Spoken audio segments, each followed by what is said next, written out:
खबरें जो आपको सीधे जोड़ती हैं हमसे, जिनका आपकी जिंदगी पर होता है सीधा असर। खबरों की वही तस्वीर, बिना बदले बिना डरे, जज्बा सच का लिए, सच दिखाते हैं। नगर निगम जोधपुर में वित्तीय वर्ष 2026 से 2027 के बजट के संबंध में प्रशासक महोदया नगर निगम जोधपुर की अध्यक्षता में बैठक आहूत की गई, जिसमें आयुक्त नगर निगम जोधपुर, संबंधित उपायुक्त, वित्तीय सलाहकार, अतिरिक्त मुख्य अभियंता, अधीक्षण अभियंता, अधिशासी अभियंता, सिविल अधिशासी अभियंता, विद्युत कार्यालय अधीक्षकगण आदि अधिकारियों एवं कर्मचारियों के द्वारा भाग लिया गया। बैठक में बजट के सभी धारकों के संबंध में विस्तृत चर्चा उपरांत वित्तीय वर्ष 2026 से 2027 का नगर निगम जोधपुर का बजट पारित किया गया एवं पारित बजट को राज्य सरकार को प्रेषित किया गया।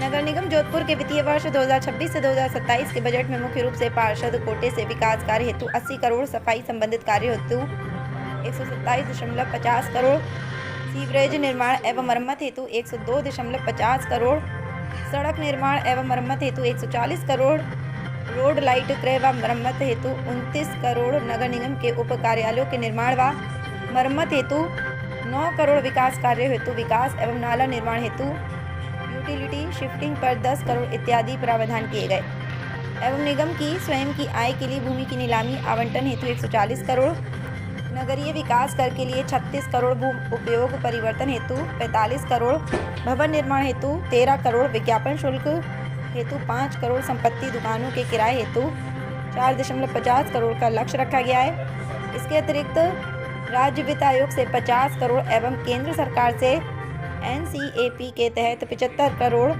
NRCP के तहत 62 करोड़, अमृत 2.0 के तहत 40 करोड़, ठोस कचरा प्रबंधन के तहत 96 करोड़ आदि अनुदान प्राप्ति की अपेक्षा में बजट में प्रावधान किया गया। नगर निगम द्वारा वित्तीय वर्ष 2020 से 2027 हेतु साफ सफाई व्यवस्था का सुदृढ़ बनाने के लिए इंटीग्रेटेड सॉलिड वेस्ट मैनेजमेंट की कार्य योजना तैयार की गई। नगर निगम द्वारा निगम क्षेत्र में खेलों को बढ़ावा देने के लिए PPP मोड पर खेल परिसर विकसित करने के लिए भी बजट प्रावधान किया गया है, जिससे आमजन के लिए घर के नज़दीकी खेलने की सुविधा उपलब्ध हो सके। राज्य सरकार के बजट घोषणा के अनुसार पर्यावरण संरक्षण की दृष्टि से भविष्य में इलेक्ट्रिक वाहनों की बढ़ती तादाद के मद्देनजर आमजन की सुविधा हेतु EV charging station PPP mode पर विकसित किए जाने हेतु बजट में प्रावधान किया गया है। इसके अतिरिक्त वर्तमान में CNG वाहनों की संख्या के अनुपात में CNG फिलिंग स्टेशन की कमी के मद्देनजर लोगों को राहत देते हुए CNG filling station PPP mode पर विकसित किए जाने का प्रावधान भी बजट में किया गया है। नगर निगम क्षेत्र में सड़कों के रखरखाव व सड़क सीमा से बिल्डिंग लाइन के मध्य विभिन्न विकास कार्यों यथा फुटपाथ विकास पर एवं रखरखाव, ड्रेनेज निर्माण एवं रखरखाव, हरित पट्टी का विकास व रखरखाव, स्ट्रीट लाइट संबंधित क्रय एवं रखरखाव, डिवाइडर निर्माण एवं रखरखाव इत्यादि कार्यों में होने वाले व्यय की अधिकता के मद्देनजर निगम क्षेत्र की 2 मुख्य सड़कों के समस्त रखरखाव हेतु PPP मोड पर दिए जाने की कार्य योजना तैयार की जाएगी। नगर निगम जोधपुर में भूमि संबंधित रिकॉर्ड के लंबे समय तक उचित संधारण एवं राज्य सरकार की ऑनलाइन सर्विसेज में प्राप्त उपकरणों के त्वरित निस्तारण हेतु निगम के समस्त भूमि संबंधित रिकॉर्ड के डिजिटाइजेशन हेतु भी बजट में प्रावधान किया गया है। राजस्थान से आशीष पुरोहित की रिपोर्ट। नगर निगम जोधपुर का वर्ष 2026-27 का बजट आज पारित किया गया है। पूर्व में नगर निगम जोधपुर में 80+80 टोटल 160 वार्ड्स थे। निगम के एकीकरण के बाद अब नगर निगम जोधपुर में 100 वार्ड्स 100 वार्ड्स हो गए हैं। पूर्व में नगर निगम का जो क्षेत्रफल था वो 234 स्क्वायर किलोमीटर था। अब एकीकरण के बाद 290 स्क्वायर किलोमीटर हो गया है। इस तरह से 56 स्क्वायर किलोमीटर एरिया नगर निगम जोधपुर का बढ़ गया है। तो इस विषय में हमने इस बजट में भी ये ध्यान रखा है और उसी के अनुसार हमने बजट और संसाधन बढ़ाए हैं। इसके जो हाइलाइट्स हैं, मेन हाइलाइट्स हैं हमारे इस बजट की, इसमें इंटीग्रेटेड सॉलिड वेस्ट मैनेजमेंट की व्यवस्था हमने इस बजट में की है।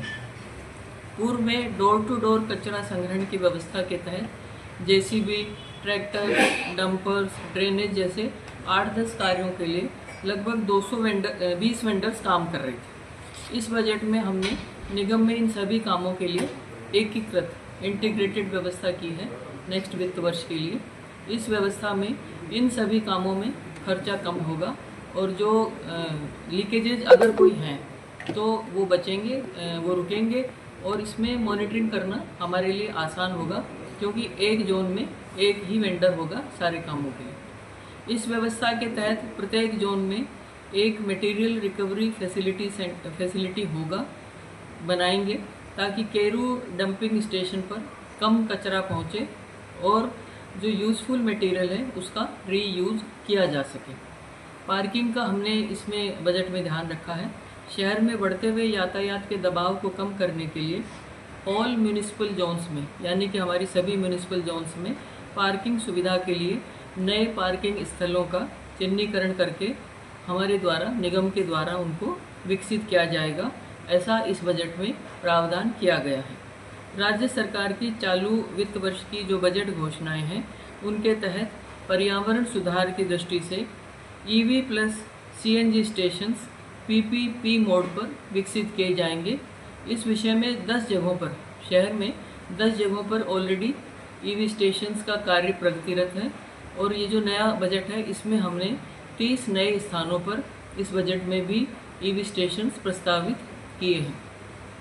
शहर में जो हमारी स्पोर्ट्स एक्टिविटीज़ हैं, स्पोर्ट्स फैसिलिटीज़ हैं, उनको प्रोत्साहित करने के लिए वर्तमान में 2 स्थानों पर उमेद क्लब के पीछे प्लस गांधी मैदान की जो पार्किंग है उसके ऊपर स्पोर्ट्स फैसिलिटीज़ ऑलरेडी उनका डेवलपमेंट चल रहा है। तो इसके अलावा हमने लगभग 15 स्थानों पर स्पोर्ट्स कॉम्प्लेक्सेस विकसित करने का लक्ष्य इस बजट में रखा है।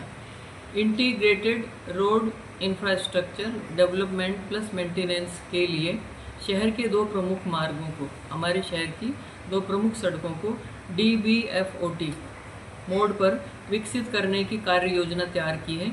ये एक तरह का अपनी तरह का पायलट प्रोजेक्ट है जिसमें जो संवेदक होगा उसको रोड मेंटेनेंस करना होगा, रोड को चौड़ा करना, वृक्षारोपण, फुटपाथ का निर्माण, ड्रेनेज की व्यवस्था, इस तरह के सारे कार्य उन दोनों रोड्स पर किए जाएंगे। उसके लिए EOI अभी हमने मांगा है और वो हमारा कार्य शुरू हो गया है।